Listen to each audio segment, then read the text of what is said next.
Alam mo ba na ang unang open door na hotel ay mula sa Switzerland? Ito ang kwento. I-click ang subscription at ang notification bell para sa higit pang mga video.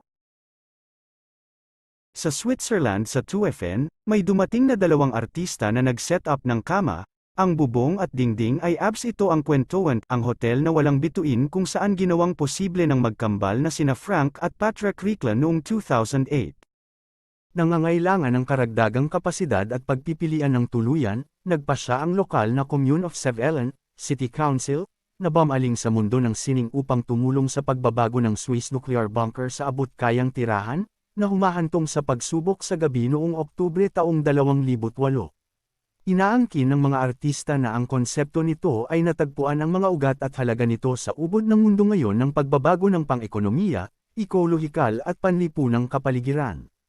Ang ideya ay upang mag-alok ng pangalawang buhay sa hindi nagamit na real estate habang nagbibigay ng pinasadyang serbisyo sa customer sa isang minimalistic na kapaligiran.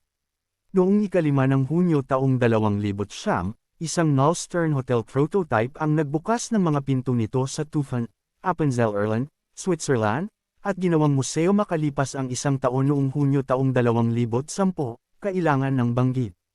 Ang isang komersyal na pagpapalawak ay inihayag sa parehong oras, ngunit walang ibang Nullstern Hotel ang nagbukas.